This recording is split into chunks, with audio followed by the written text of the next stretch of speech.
Thank you very much.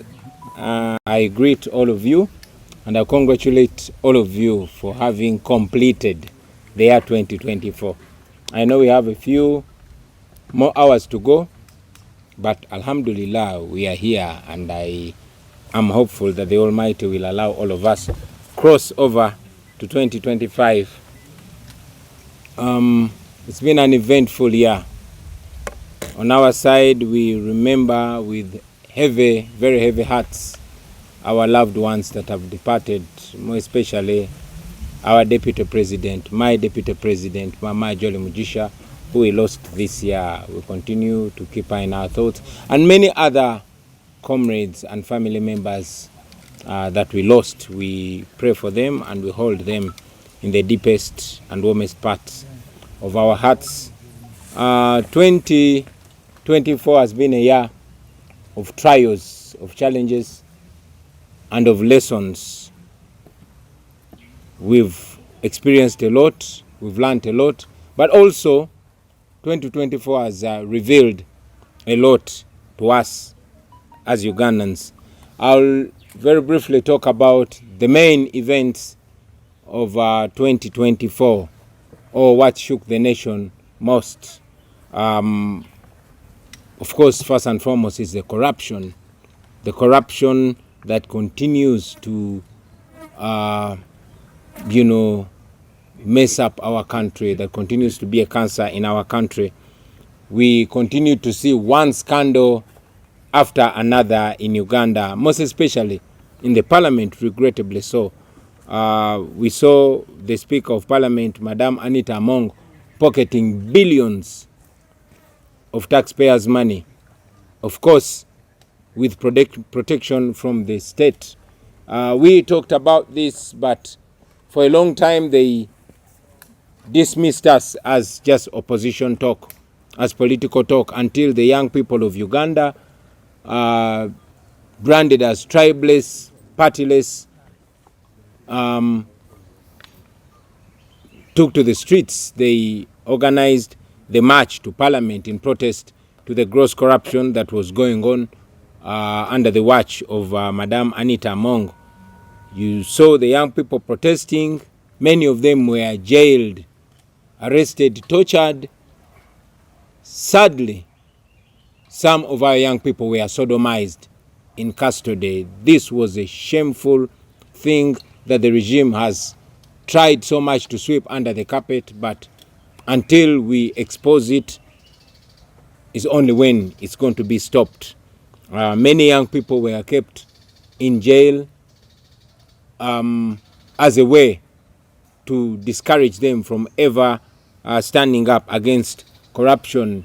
One of our comrades, Sammy of the Mighty Family, was the last one to be released on that count. On an even more sad note, the National Unity Platform was very disappointed to learn that even our then Deputy President was involved in this corruption scandal, this money heist at Parliament. We were disappointed to learn that he sat together with other parliamentary commissioners and awarded himself 500 million, which they claimed that it was a retirement benefit. Even if he gave himself that money, only 11 months in office, he had not even made a year. Anyway, as a National Unity Platform, we had to stand firm. So we called him out on that. We asked him to return the taxpayers' money, apologize, and resign his position at the commission. As expected, the regime protected him, and as we speak, he is still in the parliamentary commission, even when the party that appointed him to go there recalled his name. But we do what we can do against the corruption until we have the full capacity to weed it out. We've continued in 2024 to see a worrying state of our economy. We've seen hundreds, if not thousands, of young people daily leaving our country, jumping on planes to go to Arab countries, searching for greener pastures. We see lines and lines of very young boys and girls going to slave in unknown lands. And we've constantly seen and heard stories of torture, stories of dehumanization of our people. Unfortunately, there are reports of very, very minimal or zero assistance from our embassies in these countries. Of course, because our embassies have been reduced to spy agencies of the regime internationally. One of the most embarrassing, embarrassing things that we saw this year was the flawed national census. Uganda carried out a national census this year, but we saw reports from the field that many enumerators were not paid, many gadgets were malfunctional, many citizens, a huge chunk of citizens, were not even counted. And at the end, when the final report came, we saw glaring inaccuracies and questionable statistics. Some communities of Uganda were shocked to be informed that they only reduced in the past 10 years. They only died. They did not procreate. They did not produce any children.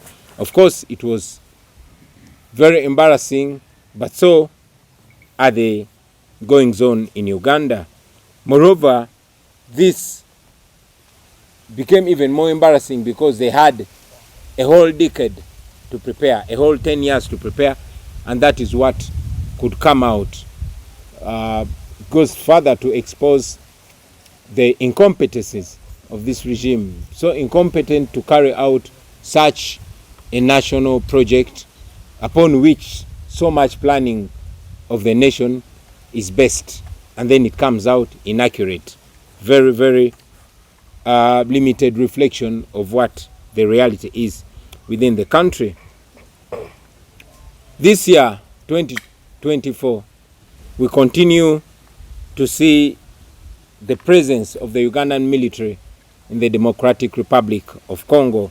We all remember that this began in November 2021 under the claim of pursuing ADF rebels. You saw bombs going off in Kampala, and very, very quickly our military was deployed in the Democratic Republic of Congo in November 2021. It's 2024 now, but we have had reports, including a United Nations report accusing Uganda of supporting M23 rebels in the Democratic Republic of Congo, of stealing natural resources and minerals from the Congo. Now, this is a UN report. We all should remember that the last time our military went to the Congo, they plundered Congo, stole natural resources, timber and minerals. They raped women and carried out a whole lot of gross human rights violations. And we were dragged to the International Court of Justice. The Ugandan taxpayer was condemned to pay to the tune of 1.2 trillion shillings to the Democratic Republic of Congo. In simple terms, they went, they plundered, we paid, or we are paying. This money that we are condemned to pay, it is you, my fellow Ugandan, and your child and your grandchild that are going to pay. So now we can all imagine what is going to come out of our presence in the Congo right now. If the UN report has claimed that Uganda is involved in plundering Congo again and supporting rebels in a foreign land again, you and I can now imagine what to expect. Fellow citizens, this year we continue to see tragic disasters, and sadly most of them were avoidable. We saw a garbage slide in Chitezi where official reports show that more than 30 lives were lost, but on ground the claims show that many more people died, and some are actually suspected to still be buried under the garbage. The whole village was covered by garbage, and this was a result of mismanagement of garbage. We saw in Chigogwa a fuel tanker exploding and killing. Official reports show us that 11 people died, but on-ground reports show that many more died and others were wounded irreversibly. We saw the landslide in Bulambuli where more than 20 lives were lost. Unfortunately, those that rule over us do not attach the same importance to these lives. We saw Museveni responding to these Chitezi disasters, and they said that they voted badly. We even saw clips of his Prime Minister, Nabanja, making jokes at a scene of a disaster. That is where we are, and that is the kind of leadership that is imposed on us. In 2024, and this is important to remind fellow Ugandans, that our public debt grew to over 97 trillion. Now this is almost double our national budget.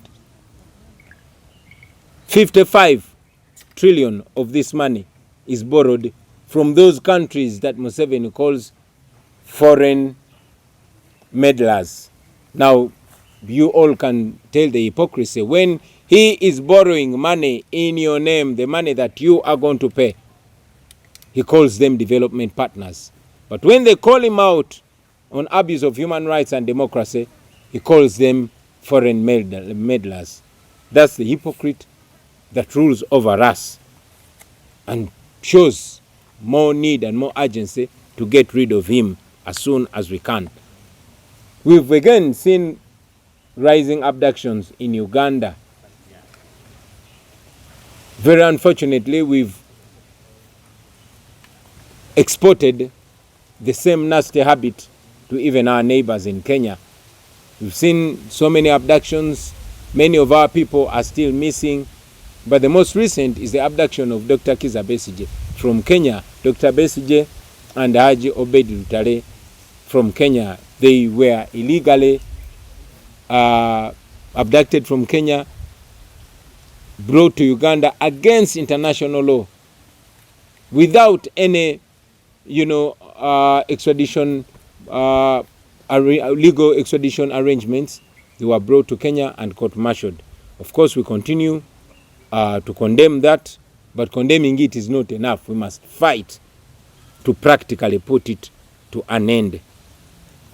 Because now, we, the people that used to export positivity, we are exporting abduction. And the cancer is slowly catching in Kenya. We continue to see people imprisoned because of their conscience. So many political prisoners are still in prison. The nation was shocked to see 19 of our comrades coerced into accepting crimes they did not commit.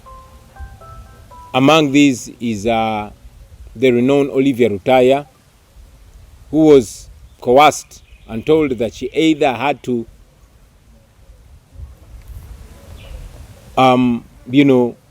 plead guilty or die in prison. Because she saw no hope of getting justice, she was cornered to plead guilty. And this includes 18 others, to make a total of 19. However, there are those that refused, and these include Kalanzi, Sheriff, they include Machete Yasin, they include Emma Kato and others. We stand with them. We continue to call for their freedom because they did not commit no crime like the regime is intending to force them to accept. We also have many other comrades that are political prisoners that are kept in prison because of bogus claims. People like Bobi, people like Muyodi, and many others. We stand with them and we call for their freedom. I must also mention the selective prosecution. We've seen so many people paid by the regime to hurl obscenities to regime critics. Some of them have even been rewarded by sounding government positions just because they are abusive, they are insulting, and they use nasty, obscene words against the opponents of the regime. But they've been rewarded. But there's a young man called Musuza Juma, also known as Madubala. He continues to rot in prison for speaking or for being regarded abusive to the regime. We condemn that. We call for equality. We call for justice for everybody. But most importantly, we call for the joining of hands to remove this immoral and oppressive regime of General Museveni and his fellow thieves. We must save our country. Otherwise, justice won't be served. Those that do wrong will be rewarded, and those that do right will be punished. This year, 2024, we saw Uganda being struck off the countries that are beneficiaries of the African Growth Opportunities Act in the USA, AGOA. Uganda was scrapped off, and this was prompted by human rights abuses, by disregard of the rule of law, and all the wrong things that the regime do. What does this mean? This means that more than 6,000 of Uganda's product now can no longer have duty-free access to the world's biggest economy. Yes, it's a loss to Uganda, but it's also a blow to this regime as we seek to discredit it further. You saw Museveni sending his son-in-law to go and plead, but it was unsuccessful. We continue to advise him that the best way to plead is to do the right thing, because we live in a global community and we should be judged by similar standards, especially in regards to humanity and the rule of law. This year, our common people continue to suffer, and I'll talk about coffee. Coffee this year was dealt a blow. The regime ignored nationwide protests from farmers and went ahead and scrapped the Uganda Coffee Development Authority and handed its operations to the Ministry of Agriculture. Now, as a result, we all know that over 12 million coffee growers in Uganda are at risk, knowing the incompetencies of the ministries run by Museveni's, henchmen, like you have seen in the Ministry of Agriculture. Coffee, we should note that earned Uganda 4.2 trillion in the financial year that ended in June this year. Now that's a lot of money. And as we have seen in the recent past, that wherever there is money, Museveni will bring his people and try to take over that. You saw that with gold. It's only his family that deals in gold. You saw that with cotton. You saw that with vanilla. And now it is with coffee. You've already seen his family and close allies trying to, monopolize coffee. And that's exactly what's going to happen.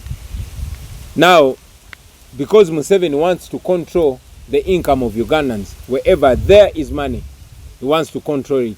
Now he is seeking to control coffee at the cost of the citizens. But does he care? Of course he doesn't. That is not all. As if that is not annoying enough. This year, we saw General Museveni appoint his son, the Chief of Defense Forces, the commander of the national military. Now, this, to all that ever doubted, this finally removed doubt, any kind of doubt about Museveni's intention to turn Uganda into a presidential monarch. I've said it many times to fellow Ugandans that if you want to know what is in the minds of the Museveni family, just open Twitter or X and read the tweets of his son. The CDF, not only are they immature or thoughtless, but they are extremely tribalistic. He seems to speak for the Museveni family and informing all and sundry that it's only his tribesmen and women that are full human beings. That we condemn, but like I said, we don't only condemn it, we call upon all Ugandans to stand against this nonsense, because Uganda belongs to all Ugandans, and all Ugandans are equal before and under the law, regardless of their tribe, ethnicity, regardless of their religion, regardless of their gender, regardless of their background. So we condemn the tribalistic tendencies of the Museveni regime as exposed through his son's drunk tweeting. This year, we saw Justice Chisache, Justice of the Supreme Court, run into exile.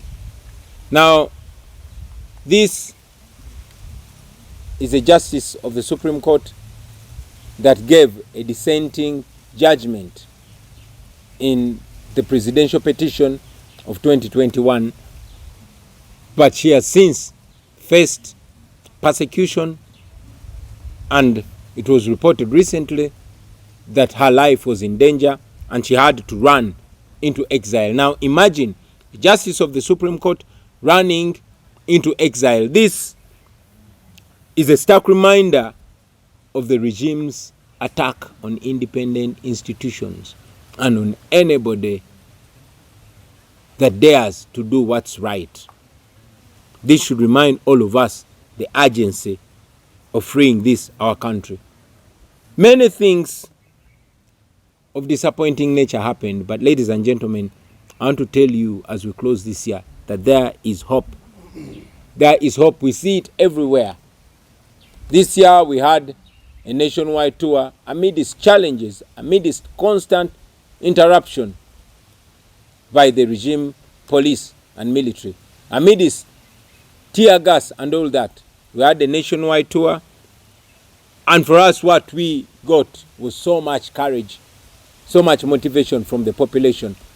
The massive welcome that we got from all regions that we visited reminded us that the population is with us. So there is hope, and let us keep the hope alive. This year, I survived another assassination attempt in Bulindo. I was hospitalized, I moved on crutches, and thanks to the Almighty God, I am now well. That shows you that God is on our side. And when God is on our side, it doesn't matter who is against us. This year, the National Unity Platform opened the School of Leadership. And this year, we passed our first cohort of leaders. So that also continues to remind us that we are taking the right steps in the right direction, and it gives us hope. So, ladies and gentlemen, as we close this year, we salute all of you. To all of you fellow Ugandans here in Uganda and abroad that have stood with us, guided us, positively and constructively criticized us, advised us, we thank you. We salute you. To all those that have had challenges, let us use those challenges to be better. Let us use the lessons and experiences of 2024 to bounce back bigger and better and stronger. Let's go into 2025 determined to make the best out of it and to make it a turning point of our lives and of the political future of our country. I will be speaking to you in the first week of January 2025 to share my insights and thoughts of the new year. But for now, I just want to thank you very much for staying alive, for staying positive, for staying moral, and for staying patriotic. I wish you a very happy 2025, and may God bless all the works of your hands.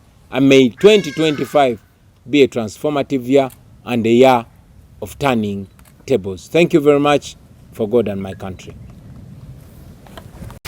Chogamba biri muno Luganda mujja bakyusiza. Okay. Esematimba bwegira abadde avuddewo. Kambidde mutaata. Basebo ne banyabo nsanyuse nnyo okubalabako. Mwenna Abaganda baffe bannamawulire ne bannayuganda bannaffe.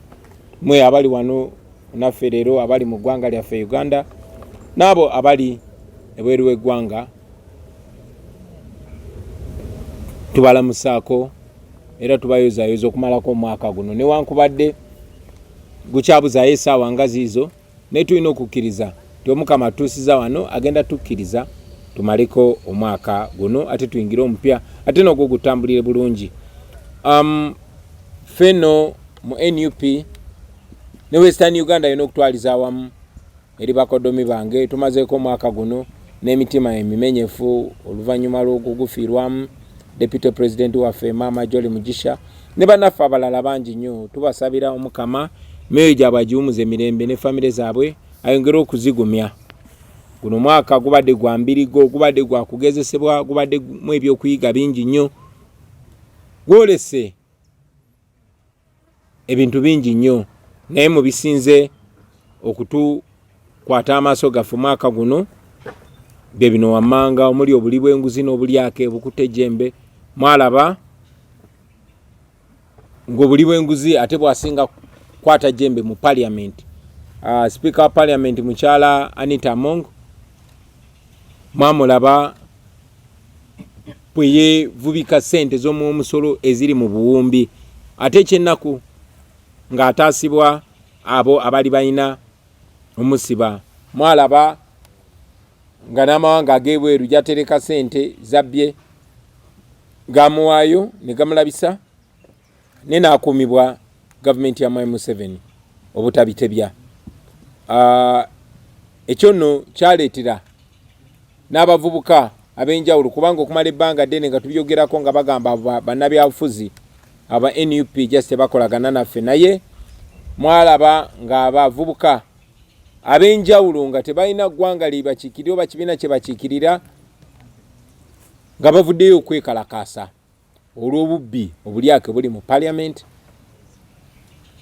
era abayikalakaasa nga baagala okutambula okutuuka ku parliament.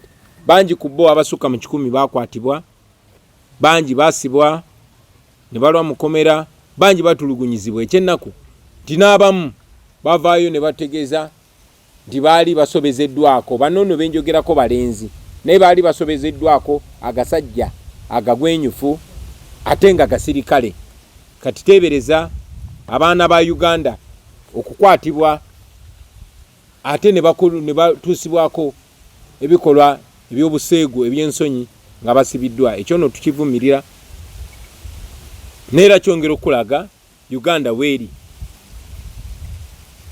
Ffe nga NUP naffe kino tikyatutaliza era kyatumalamu nnyo amaanyi bwe twazuula nti ne yali deputy president waffe naye mwana wattu yali yenyigidde mu bulyake buno nga batudde ne speaker wa parliament Anita Amongo ne bakamishona ba NRM ne beegabira sente z'omuwi w'omusolo nga ye yeegabira emiliyoni 5 ez'omuwi w'omusolo. Bagamba nti baali beewa akasiimo naye akasiimo omuntu bakamuwanga amaze okukola. Ffe deputy president waffe yali tannaweza na mwaka mu office, yali amazeemu emyezi 11 naye neyeewa akasiimo ka miliyoni 5. Ekyo nno twakivumirira nnyo era twavaayo nga NUP ne tumusaba sente z'omusolo azizeeyo yetondere eggwanga era alekulire okuva ku kifo ekyo gyali akoledde emisango egyo kubanga ffe twamulonda okugendayo. Era nga bwe kyasuubirwa gavumenti ya Mwai Museveni yagaana negamba tulina buyinza bumujjayo era nemukuuma era bwe twogerera newankubadde ffe twamulonda bamulemeza mu kifo kye twamulonda naye twakola omulimu gwaffe nga bwe twalina okukola era ne twegaana ebikolwa ebyo kubanga tetukkiririza mu bulyake, tetukkiririza mu kwezibika sente za muwa musolo nga National Unity Platform. Twongedde okulaba embeera y'ebyonfuna mu ggwanga enzibu ennyo, enyigiriza ennyo, nga tumaliriza tulabye nti abaana bangi bagenda mu nsi naddala ez'Abawarabu okola emirimu eginyoomebwa. Sandibadde nti bagenze kola naye tufuna lipooti nyingi nnyo nga bangi batuusibwako ebikolwa ebyensonyi n'abalala ne badda nga bafudde. Ekyo kyongera tulaga embeera y'ebbula ly'emirimu n'ey'obwavu eri mu Uganda gye tulina okulwana ennyo okukyusa. Naffe kennyini kyongera tulaga eddimu lye tulina ng'abakulembeze singa tuba tumaze okugjako Museveni kuba tulina eggwanga tonnyo, tewali mirimu ate n'ebyenfuna biri bubi nnyo nnyo. Ekimu ku bisinza okuswaza mu bibaddewo omwaka guno ye national census oba okubala abantu okubaddewo. Sente nyingi nnyo ezateekebwamu n'obudde bungi obwateekebwamu naye nga bwe mwalaba bangi abakozi ababala abantu tebasasulwa, bangi ebyuma bye baali balina okukozesa byafa nga tebannakola, ate ne bannayuganda bangi nnyo tebabalibwa. So ekyo kyongera okulaga obunafu oba obutasobolera ddala obuli mu gavumenti ya Mwai Museveni. Ripooti ey'okubala abantu we yafulumira mwalaba ebitagatta bingi nnyo ebitakwatagana na bituufu biri ku ground. Mwalaba amawanga agamu nga bajja ne bagamba nti lino eggwanga lyalina abantu bangi emyaka 10 egiyise kati abantu bakendedde, kitegeeza bafudde bufi tebazaddeyo mwana n'omu, ekitasoboka. So ekyo kyongera otulaga obunafu obwa gavumenti ya Mwai Museveni. Sente nyingi ezakozesebwa naye tebasobola yadde kola project ya ggwanga ng'okubala abantu, nga tokubala abantu omuwendo gw'abantu n'ebiri mu ggwanga n'emirimu egikolebwa okwo kwe basinzira census kwe basinzira okuteekera eggwanga kuba bamanyi abantu bwe bali abalina emirimu n'abatalina, abato bameka, abakulu bameka, abakyala bameka, n'abaami bameka n'ebirala bifaanana bwe bityo. Ebyo nno byonna twafuna bifu kyokka ate nga balina emyaka 10 okuteekateeka okubala abantu bano. Ekyo kikulaga gavumenti ki efuga eggwanga lyaffe. Mu mwaka guno ogwa 2024 twongedde okulaba amagye gaffe nga gali mu ggwanga lya Congo. Kinajjukirwa nti amagye gaffe gasindikibwa mu ggwanga lya Congo nga ne parliament teyebuzibbwako, naye bo mu 2 zaavuga tebaatuwa full report ngeri gye zaavuga naye ne batugamba bayeekera ba ADF era ne batika amagye gaffe nga bakozesa sente za muwa musolo empitirivu okutwala amagye gaffe Congo. Olunaku lwa leero report nyingi ezifulumye nga mwe muli ne report y'ekibiina ky'amawanga amagatte United Nations nga ziraga ti amagye ga Uganda gali Congo gabagira bayekera ba M23 amagye ga Uganda gali Congo genyigira mu kunyagulula ebyobugagga eby'eggwanga lya Congo n'ebirala bifaanana bwe bityo nate nga kinajjukirwa nti lwe twasembayo okusindika amagye gaffe Congo ganyagulula embaawo ebyobugagga ne gakwata abakazi ne gatemula abantu era ne twalibwa mu kooti y'ensi yonna International Court of Justice ng'eggwanga lya Uganda ne batusalira omusango ne batutanza trillion emu mu billion 2 kitegeza batutanza ebillion 1,200 ezo no Museveni si agenda zisasula oba abasirikale be ezo abaana bamwe n'abazzukulu be bagenda zisasula so ekyo kikulaga kikyo yino okusuubira ku mulundi guno nga amagye gaffe gazeeyo Congo omwaka guno 2024 tulabye ebikangabwa ebyenjawulo natural disasters ezibaddewo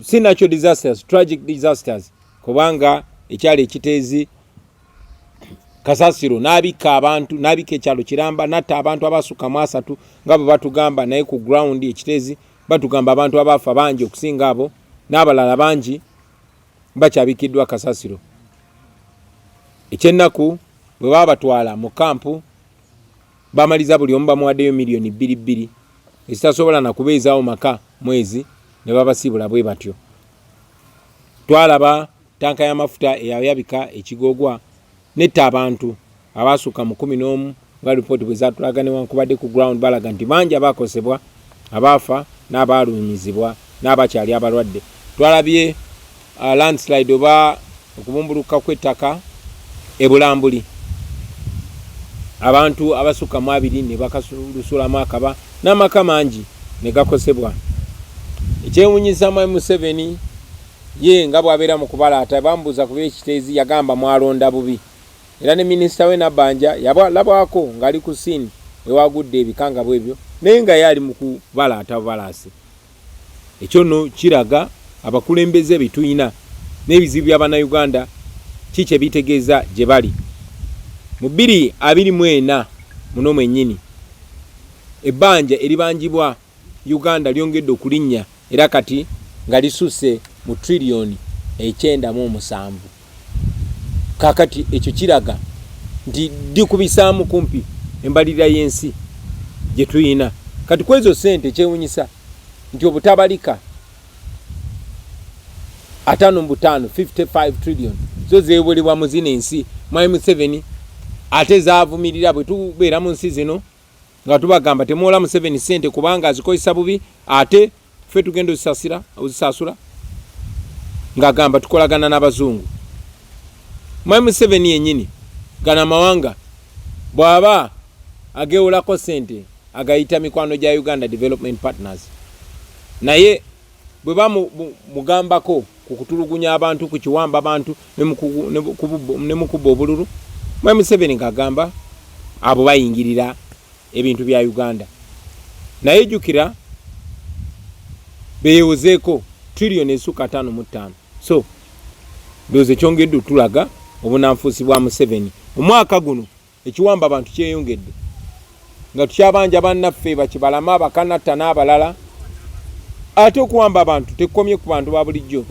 eyasembeyo mwalabye nti bawambye Dr. Kizza Besigye ekyobuswavu tekiwamba abantu bakijje ne Uganda ne bakisomosa ne Kenya bamuwambira Kenya ne munne AGOA Lutale ne babalitaano mumenyi bw'amateeka ne babasaza ensalo mumenyi bw'amateeka ne babatwala mu kooti y'amagye mu bumenyi bw'amateeka ekyo tukivumirira ne sekuvumirira yenna bannaffe bangi bongedde okusigala mu makomera aba political prisoners ababaasibwa olw'ebyokulonda mwalaba nti bangi abawera 19 babanyigiriza ne babakaka okukkiriza emisango gye batazza basobole obbata Olivia Lutaya mwamulaba nti alina okukkiriza omusango gw'atazza n'abalala bangi ekyennaku naye waliyo abaagaana baganda baffe omuli Machete Yasini omuli Sheriff Kalanzi omuli Juma Kato oba Emma Kato n'abalala bangi tuyimirira nabo era twongera okubanja nti basumule abantu baffe kubanga tebalina musango. Ekyono kindeetedde era n'okufuna chance okwogera ku baganda baffe abalala bali makomera nga Bobi Yanga nga Muyodi abatalina musango tubabanja. Muze mulaba nti eno government ya Museveni teina kyekiririzaamu egamba nti no abavuma abantu ku internet bakola bubi, naye mujja kyegendereza nti Mwai Museveni aina abavumi abawemuzi basasula bawa n'ebifo namwe ekifo nti kati gwe kwadde ekifo kya bukungu kwadde ekifo ky'amaanyi mu government kubanga owemula bulungi aba opposition kubanga obavuma kubanga obawemula. Muze mbalaba ne waliwo omuvubuka gwe bayita Musuuza Juma abangi gwe mumanyi nga Madubala yakwatibwa nakubwa n'avaamu amannyo nasibwa paka kati akyali mukomera kyanaku nnyo tongero kivumirira nga tugamba oba temukkiririza mu kuvuma then lwaki sente zaffe ez'omusolo muziwa abawemuzi ne muba recruiting nga omulimu gwabwe kuwemula. Omwaka guno gwennyini basebo ne banyabo jagado bajukiza nti Uganda bajijja ku luse lw'amawanga agayina okufuna mu nteekateeka y'eggwanga lya America ku tteeka lye baleeta erya AGOA oba African Growth Opportunities Act mu America. Kino nno kyaddirira okulinyirira eddembe ly'obuntu ekiwamba abantu ettemu n'obutagoberera amateeka ebiri mu Uganda. Kyategeeza ki eri ebintu ebikolebwa mu Uganda products oba ebintu ebifuluma mu Uganda ebisuuka akakaaga byasalibwa ku katale k'ensi yonnaako akaali kayamba Munnayuganda akaali kayamba ekonome ya Uganda newankubadde Museveni yasindika mutabani we agenda nnyonnyole naye era byagaana. Feno twongera okumuwa amagezi nti ebintu okuteerera mu Uganda tekyetaaga kusindika mukodomiwo kugenda kwegayirira kola bukozi ekituufu wa Abannayuganda ekitiibwa wa amateeka ekitiibwa lekerawo ettemu then byonna byonna bijja kutereera wano mu Uganda. Omwaka guno bingi ebinyigiriza Abannayuganda naye kikyali ekipya ky'emmwanyi. Mujjukire nti newankubadde Bannayuganda abalimi b'emmwanyi baavaayo ne balaga obutali bumativu ne bawakanya ekyokugjawo ekitongole ekikulaakulanya emmwanyi ekya Uganda Coffee Development Authority ne Mwai Museveni ng'akozesa eryanyi yagenda maaso n'ajjawo ekitongole kya Coffee Development Authority n'akigatta ku ministry ey'ebyobulimi n'obulunzi newankubadde ng'erina obunafu ffenna bwe tumanyi. Kino nno kitegeeza nti abalimi b'emmwanyi abasukka obukadde 12 mu Uganda basula ku tebuuke kuba bamanyi obunafu obwa ministry ekola ku byobulimi. Mwai Museveni muze mulaba ng'awali ssente wonna ayagala awambewo atekewo bantu be ab'omunju ab'eŋŋanda ze oba abo abamulya mu ngalo. Kati nno bwekyo bwe kiri kubanga omwaka guno ogwakaggwako financial year 2023-2024 oguweddeko mu mwezi ogw'omukaaga omwaka guno gwalaga nti Uganda yatunda emmwanyi eziweza obutabalika buna ne biliyoni 2 4.2 trillion shillings. Ezo sente zaali nyingi nnyo. Kati Mwai Museveni naga wano waliwo sente kubanga ezo zikyasinza obungi that was the highest in 30 years. Kwegamba kikulaga nti Uganda Coffee Development Authority n'obunafu bwayo yali etumbudde omutindo gw'emmwanyi nga ne sente zetufuna mu mmwanyi zeeyongedde. Naye Mwai Museveni kubanga yayagala ye yaba controllinga emmwanyi ne kasente akava mu mmwanyi nagalawo UCDA nga tafuddeyo kigenda kutegeeza ki eri abalimi b'emmwanyi. Kati nno obwekyo mulowooza kye kinyiiza okusinga mu mwaka guno gwennyini Mwai Museveni yajjawo okubuusabuusa kwonna nti agezaako okuzimba bwakabaka bwe ku ttaka eritali lirye Mwami Museveni yalonda mutabani we aberenga yakulira amagye. Kakati boba oyagala okumanya ekiri mu bwongo bwa Mwami Museveni oba ekiri mu bwongo bw'abo abamwetoolodde oba famire ye, toyina genda wala, genda ku Twitter oba X olabe mutabani we byawandiika. Tebikoma bukomi kubeera bya kito oba bya buwumba tuutu, no, biraga obusosoze mu mawanga obw'ekimmemmette. Biraga nti ye mutabani wa Museveni n'ab'enju ye ne famire ye balaba nti ab'akabira ye ab'eggwanga lye bokka be bantu. Omanyi Abaganda bagamba gambo bbi wa mwenge alisanga ku mwoyo, naye olwo olugero lutuukirira bulungi nnyo ku mutabani wa Museveni. Ekyo kyongere okubalaga Bannayuganda bannaffe mwenna nti tuli mu kaseera kakazigizigi bwe tuba tukyafugibwa abantu abalowooza nti abantu ab'amawanga abalala bonna si bantu kimala okujjako bo. Tukivumirira kubanga tukkiriza nga constitution ya Uganda bweraga nti buli munnayuganda yenna yenkanankana ne munne, oba oli wa ggwanga ki, oba oli wa ddiini ki, oba oli wa kikula ki, oba oli muto, oba oli mukulu, oba oli mukyalo, oba oli mwami, buli omu yenkanankana ne munne era alina okuyisibwa kyekimu, alina okuweebwa ekitiibwa kyekimu, ffenna twenkanankana wansi w'amateeka. Mu mwaka guno omulamuzi Kisakye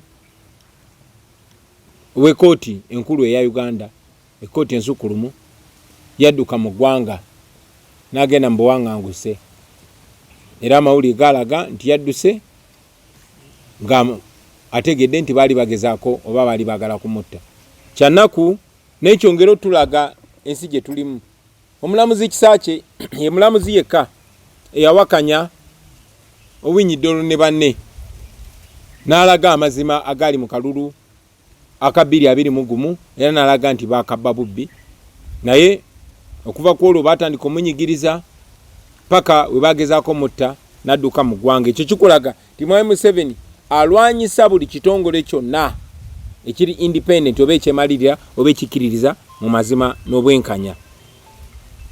Naye ebyo byonna wadde biri bwe bityo, waliwo essuubi, wakyaliwo essuubi bassebo ne bannyabo, era nsaba tuyingire mu mwaka omupya nga tulina essuubi olw'ensonga nti omwaka guno gwennyini bwe twetoolodde eggwanga tulabye essuubi, tulabye obuwagizi, tulabye okuyaayanira enkyukakyuka, tulabye obumalirivu. Ekyo kyokka kitulaga nti abantu bali ku sayidi y'amazima, abantu bali ku sayidi yaffe, abantu bali ku sayidi ya nkyukakyuka. N'olw'ensonga eyo temuggwamu ssuubi. Omwaka guno gwennyini nze kennyini baali banjagaza kufa era nasimatuka ettemu awe Bulindo, newankubadde namalira mu ddwaliro nemala nga mpenyerera ku miggo, naye Mukama mulungi tinasooka era bwendi era nkyaliwo era sijja kuvaawo. So ekyo kikulaga ti Katonda akyali ku sayidi yaffe, kuba bajja n'emmundu bajja n'ebisi byonna byonna, neffe tujja na Mukama Katonda ate ne tusigala nga tuli bawanguzi. So temuggwamu ssuubi. Omwaka guno twagulawo essomero lyaffe ery'obukulembeze NUP School of Leadership ekamocha awalinga ekitebe kyaffe ekikadde, era omwaka guno gwennyini ne tusobola okutikkira abayizi baffe abaasooka. Tukyebaliza Katonda. Ekyo kyongero tulaga nti tusenvula ebigere tubitwala mu kkubo ettuufu, tugende mu maaso, tetugwa maanyi, tetupowa, tugenda kuwangula era tujja kuwangula. So eri Bannayuganda mwenna abatuwagidde, abawagidde enkyukakyuka, abaagadde ensi yammwe, mwebale nnyo, mwebalire ddala. Mwe abali mu Uganda n'abali ebweru mu diaspora, mwebale nnyo. Eri bakulembeze bannaffe mwenna, mwebale nnyo, mwebalire ddala, temujjanga okwo. Eri abo abafiiriddwa, abasibiddwa, abakoseddwa omwaka guno, Mukama abagumye ate abawe amaanyi n'obuvumu, tuyingire omwaka ogujja ate nga tuli b'amaanyi, nga tuli mabandirivu okusinga bwe tubadde. Tuyingire omwaka ogujja nga tuli bagumu. Nsaba tukozese ebibaddewo omwaka guno, lessons, experiences bye tulabye ne bye tuyize, ate tuyingire omwaka ogujja nga tulowooza okusinga bwe tubadde tulowooza omwaka guno. Tuyingire omwaka ogujja nga tuli mamalirivu okugufuula ogw'enkyukakyuka, okugufuula turning point oba enkyusizo eya ebigenda maaso mu ggwanga lyaffe Uganda. Nja kuwogerako nammwe mu wiiki esooka ey'omwaka omupya nga bane nammwe nange ebirowoozo byange n'ebyendowooza bituyinza okutereeza oba okukola okutuuka ku ebyo bitwagala okutuukako. Katwala omukisa guno baagaliza omwaka omulungi ogw'eddembe ogujjudde essanyu ogw'obulamu ogw'okwagalana n'okusingira ddala ogw'okwenunula. Omukama abeere nammwe. I wish you a very happy 2025. Thank you very much. Mayanja. Okay.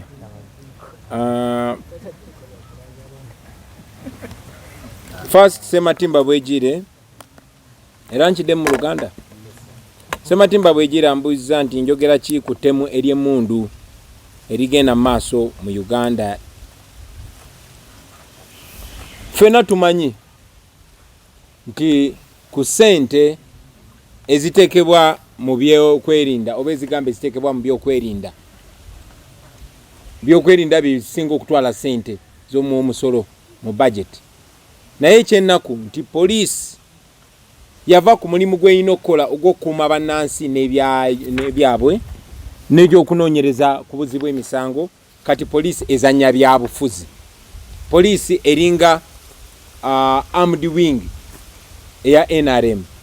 Yensonga lwaki emisango mitono nnyo egyali ginoonyezebwako. Tewali in fact musango ogwa ttemu lya mmundu gwali gunoonyezeddwako ne gutuukirwa ku nfeete. Kuviira ddala ku Bakaweesa, Bakigundu, Bakirumira n'abalala. Lwaki? Kubanga poliisi ya wano omulimu gwekola gwa kuzannya byabufuzi, si gwa kukola mulimu gwayo. Ate ebiseera bingi mwawulira mu M7 nga bakatta Kaweesi bwe yagamba poliisi erimu kawuukumi. So kiteeberezebwa nti bennyini be beenyigiramu erettemu kubanga be balina emmundu.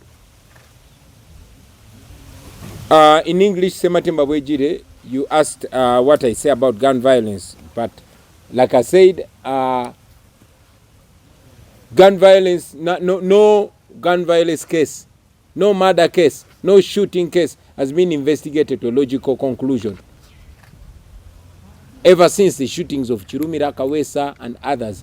Why? Because our police has been reduced to playing politics other than doing its work. It's more like an armed wing or a coercive wing of the NRM. They do more politics than solving crime. And there's also a strong belief that because they are the people with guns, then they are the ones that are carrying out all this gun violence. Because every once in a while, those killed are linked to either criticizing the regime or being against the regime or disagreement with those that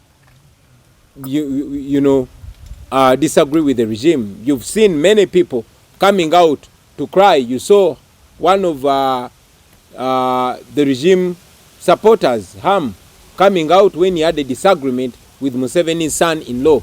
He came out and said, I know I might get shot anytime, and he pointed to Museveni's son-in-law that he would be responsible. Maybe that's what saved him. So there's more to look at in that angle.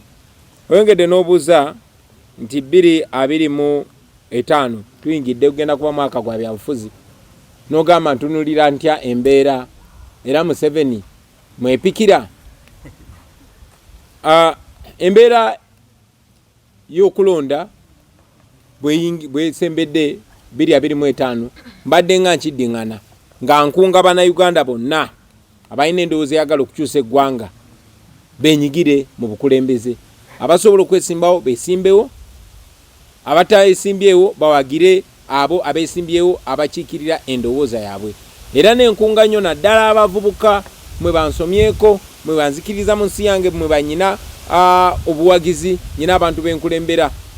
Bwe muteenyigira mu bukulembeze mujja kulemberwa abantu be munyooma. N'olw'ensonga eyo mubyenyigiremu. Bwe mutabyenyigiramu temutandika kubuuza nti nga twafunye abakulembeze ababi abatatusaana. Nze Museveni mwewulira zajja yajja oba ye oba ani anyway ze wendi kulwabana Uganda naye sinzeka tekiri ku Kyagulanyi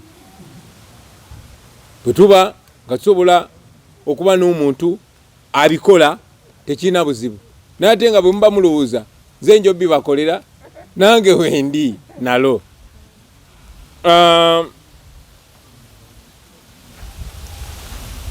nasoose mu luzungu ako nyina okadda mu luzungu yeah Sematimba Bwejiri, you asked me about the electioneering that is happening next year 2025 and what I think about it, and you also asked if I would be willing to take on Museveni again. I've encouraged people of Uganda, especially young people, to get involved in the politics of their country. All of you that have good thoughts and good intentions for your country, get involved in the politics of your country. You, the young people that are educated and qualified, you, the seniors, the professionals that are educated and qualified, if you don't get involved in politics, then you're going to be governed by your inferiors. So get involved. Muleme tuwoleza na tukabirira. Whether I am ready and willing to take on Museveni, ask him, is he ready to accept defeat? For me, whenever and wherever there's a role for me in this fight for freedom, it's my humble submission that I'm available. Mayanja, you asked about the so-called factions in political parties, particularly in NUP. Mayanja, we don't have any factions in our party. No, we don't. Don't allow anybody to masquerade as if it's a faction of NUP. No, they are not. We've seen some pretenders that wanted our cards and we denied them the cards. And now, 5 years later, they are coming and saying they are ending their cooperation with NUP. We've never cooperated with you, my man. So please, totwe sibako. Secondly, we also have those that went to parliament or to other offices courtesy of the NUP card. But they sold out to the regime. And the regime is using them to project us as if we have factions in NUP. No, we don't have factions. There are even others who were senior leaders in the NUP, but they got involved in corruption. And we came out very clearly to disassociate ourselves with them. And since then, they have been the symbol of corruption, and they are proud to associate with the corrupt regime. Now, those people cannot be representative of NUP.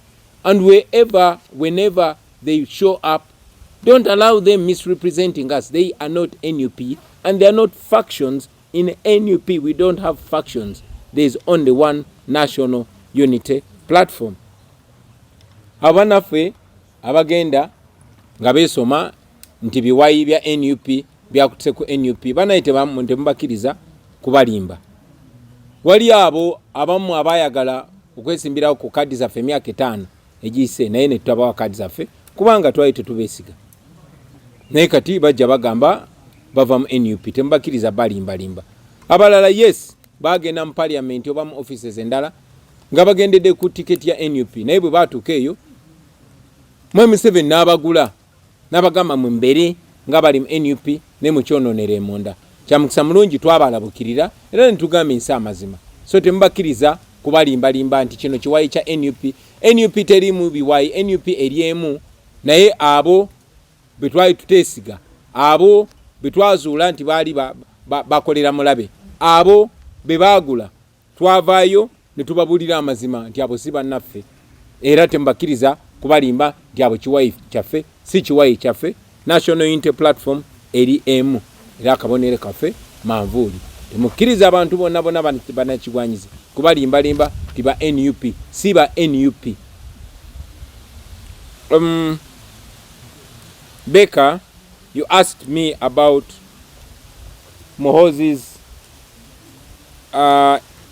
careless talk.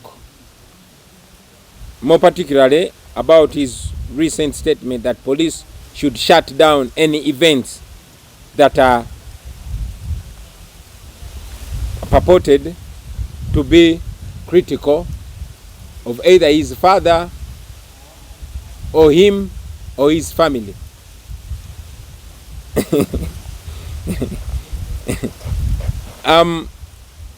Well,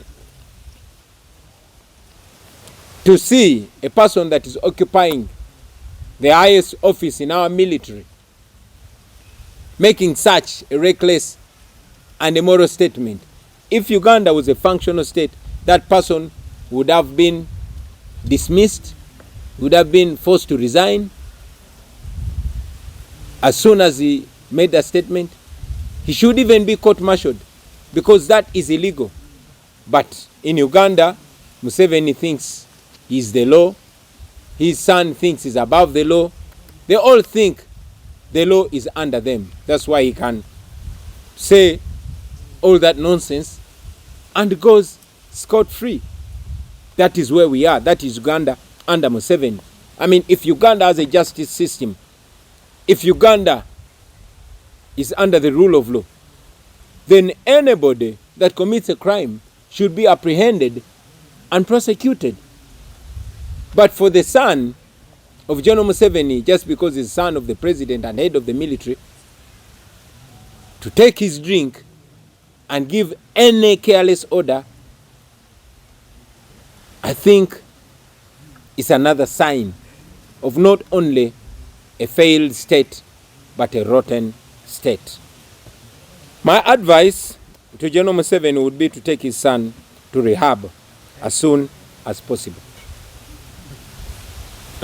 Kino kanchide mu Luganda nti Mwami Beka mbuziza njogera ki ku kiragiro kya Mwami Muhoozi kye yatadde ku Twitter nti poliisi erina okulumba olukuŋŋaana lwonna oluvumirira oba olutakkiriziganya na bikolwa bya kitaawe oba ye oba famire ye, era owa poliisi yenna ate abasibe ajja kufuna obuzibu.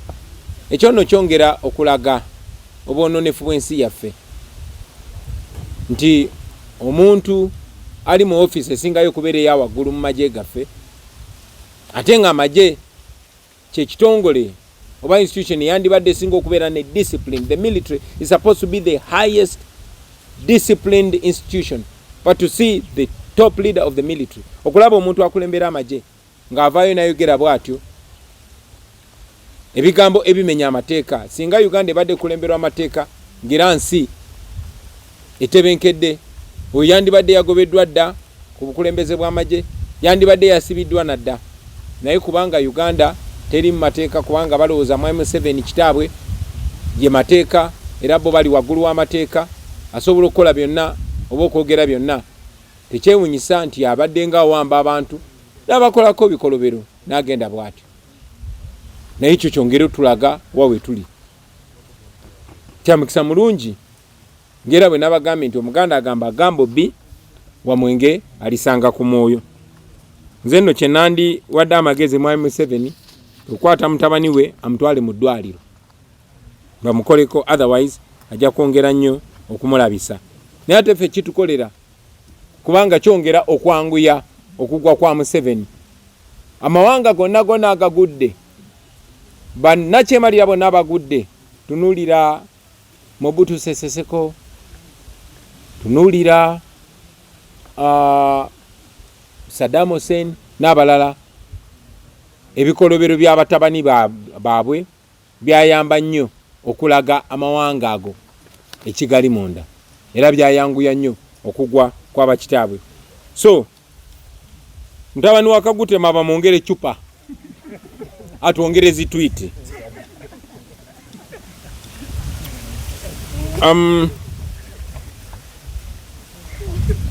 Waliwo mbuziza Baker asked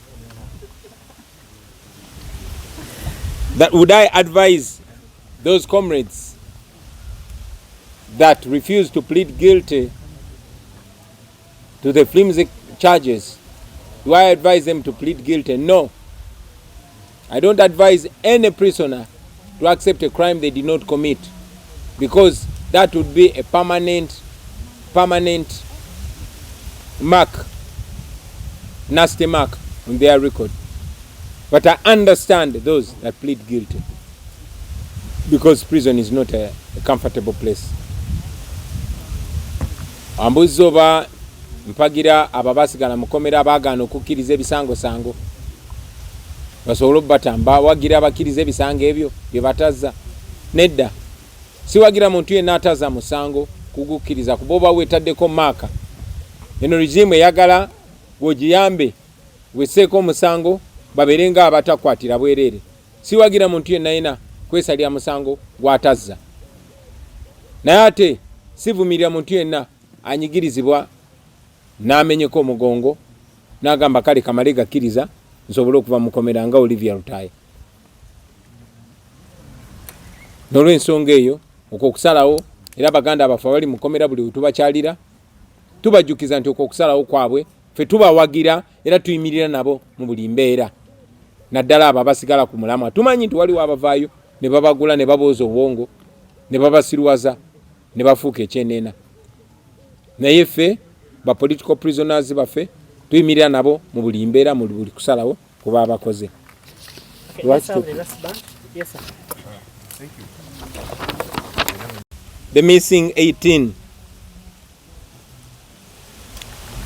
My brother from the Monitor asked me about the missing 18. What are we doing about that? You all remember that General Museveni came out in one of his communications and admitted having those our people. You remember that Nabanja, Museveni's prime minister, came out and said they have John Bosco Chibalama, and said that Chibalama committed crimes and is in their custody.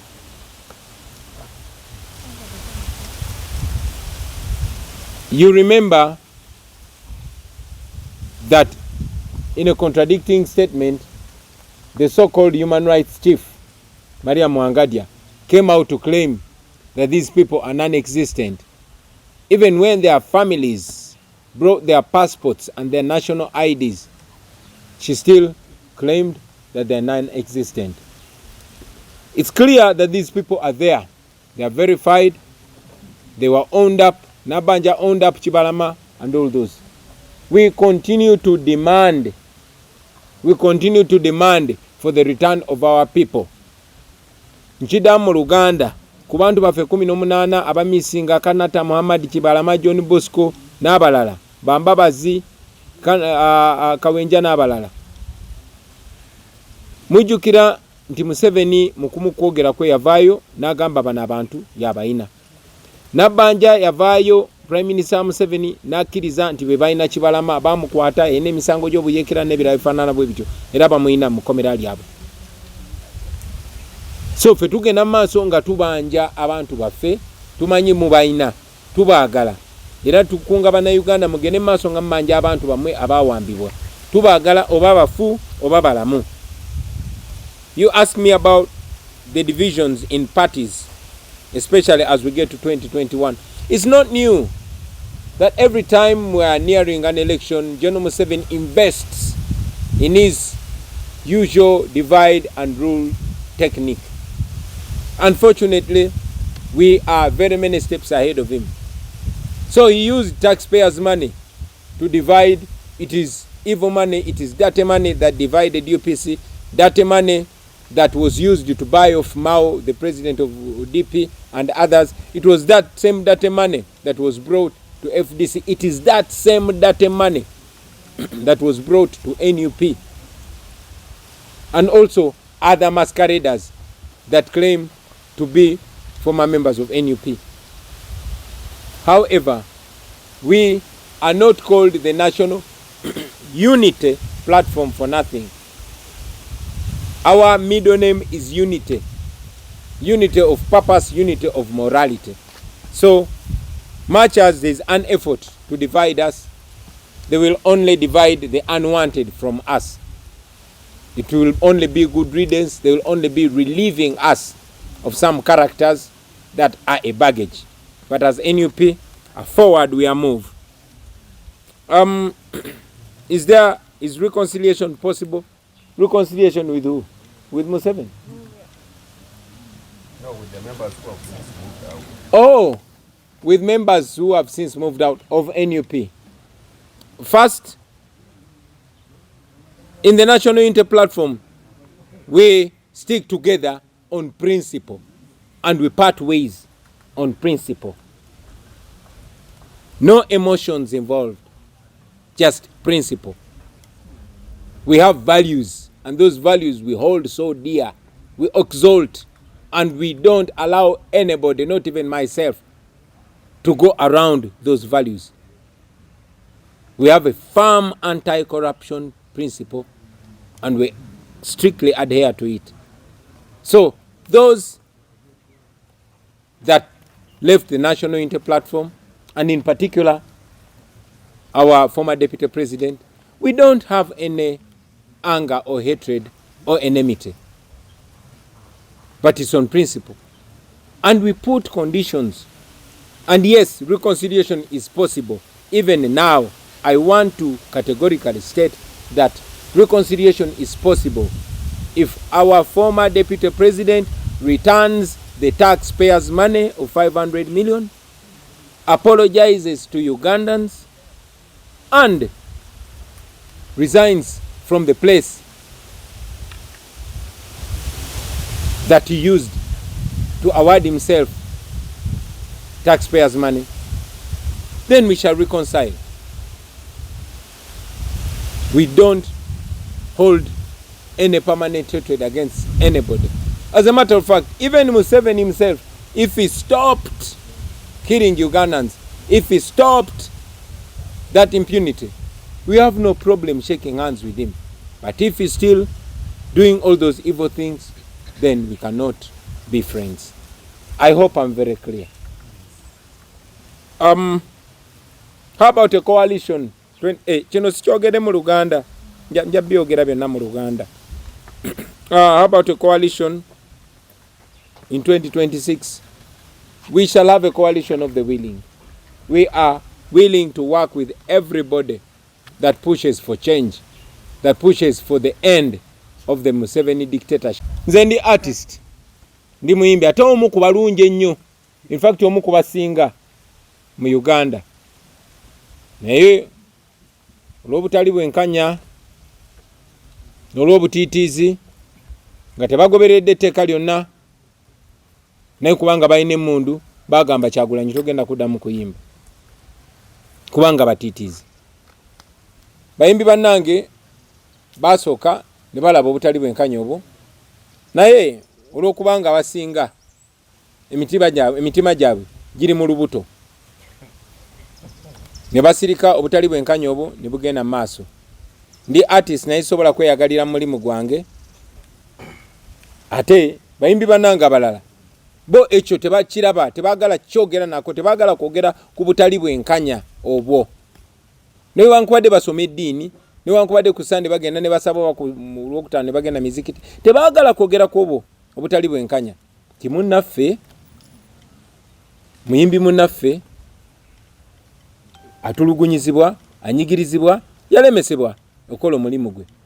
Naye abo bennyini abanyigiriza muyimbi munnaabwe babayita ne babawayo akasente, ne babakyusa obwongo, ne babagamba ffe tuli wano kutumbula kisaawe kya kuyimba. Abantu be bamu nga baali baleseeka amateeka ne bagateekawo ne bagamba omuyimbi yonna okuyimba oluyimba ayina kusooka kuleeta script ye, oba okufulumya oluyimba minisita ayina kulusiima n'agamba luno luyite luno teruyita. Ekyobumenyi bw'amateeka. Ne kubanga babagula ne basirika. Mwalabako gye buvuddeko ti gavumenti ya Uganda ng'amalwaliro gali bubi, ng'amasomero gali bubi, ng'enguudo ziri bubi, bakwata bilioni 3. Bilioni 3 ne bagamba tuziwadde bayimbi nga tebalina programu yonna, ne kubanga baagala bacriminalizinga, baagala bazikozese bubi, buli omu bamufuneko akakwate. Nga bwe bakikola nti bayinza n'okuttisa omuntu, noto omuntu ne bakufunako akakwate. Buli wogezaako okwogera amazima nga bagamba olina wano fayiro ng'osirika. So bwe batyo bwe babakola, era bonna ne basirika. Abaali boogera amazima tebakyayogera mazima, abayimba ennyimba nga tunuulira amazima nga bwe gali nga bakyalumirwa abantu ba bulijjo abaabawagira tebakyabyogerako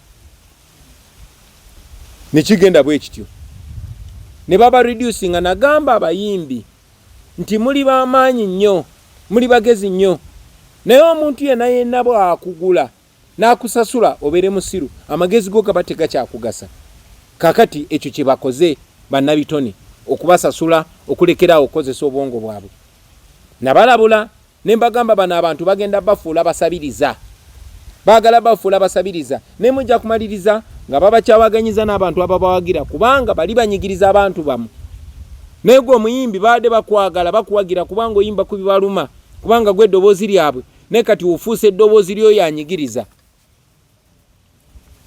bangi ne bagamba nti ndi mu byabufuzi abala ne mvayo ne mbagamba kyemwetaaga lyetteeka eriba protectinga copyright law era nensindika Dr. Hilderman ne mugamba genda mu parliament opresentinge etteeka erya copyright nali presenting naye abayimbi nga babagambe ko etteeka lya copyright nti affe tetwagala byabufuzi ate bwe babayita nti mujje tubawe sente z'omusolo nga banabe yafuzi bwe babayise nga bagamba kati muteeke mu budget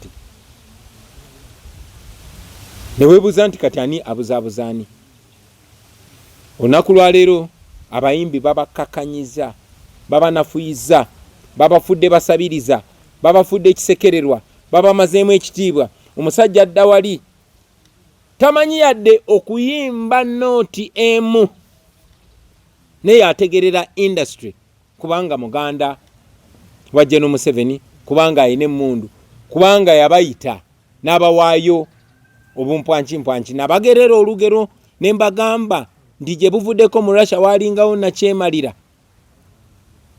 eyali ayogera ne basajja be n'akwata enkoko n'agikongola nga namu omanyi obulumi obwo bwe yamala ogikongola ng'enkoko ekaaba yonna ejjudde omusaayi bagikongodde n'amaana agisuulaawo n'akwatayo obuweke bwakasooli n'atandika ogisuuliraawo enkoko kubanga terina kyakola n'etandika omugoberera kuba erondalonda bukasooli kakati ne bano bwe batyo babakola tibabanyigiriza nnyo babajjeko obugagga bwammwe babajjeko eddembe lyammwe babajjeko amaanyi gammwe kati ate babasuulira obumpwanki nammwe mubagoberera mulinga enkoko enkongole ekyo kikyamu nnyo kyanumye nnyo nga ndaba bavoola omusajja gwe twakula tuwa ekitiibwa ragadi naye nga yenna ayenjebuse takyalina kitiibwa kubanga bwe yasalawo bw'atyo naye ndaba nga bavoola omuyimbi munnange Mulangira Ssuuna twayimbanga naye ali very talented producer very talented muyimbi singa naye nabagamba nti bw'otolaba value gy'olina bajja gikwambula era walabye so ngenda maaso nga mbabuulira aba artist bannange nti temwetaaga bumpwanki temwetaaga bawaayo kyemulina kya bugagga nnyo naye buli we mukozesa eddoboozi lyammwe okusiba bannansi bannammwe nammwe muli bannansi nammwe mbaba babasiba era ekitiibwa kyammwe bajja kibamalamu era bajja bafuula babbeega otuuke ng'oli muyimbi w'amaanyi nnyo naye nga tosobola nakweyamba nga tosobola kwetaasa nga tosobola kwebezaawo ensi egyo Uganda gye mwagala okaddiiramu ensi ye Uganda ba artist abato gye balina okaddiiramu industry eno yali nnungi nnyo okusinga wano yali egaba ssente nga ne bw'oba toyimbye naye waliwo ensonga lwaki etteeka ly'ebitone copyright law etteeka ly'ebiyiiye copyright law waliwo ensonga lwaki tebaagala liyisibwe kubanga lijja ba protectinga lijja ba w'amaanyi lijja bafuula powerful naye ate mubiwulira bataata ne bamaama temubiwulira munnange so mbagamba bino kubanga binva ku mutima kuba mbagala I'm telling you this because I understand you because I feel you because I am one of you those people despise you baba nyoma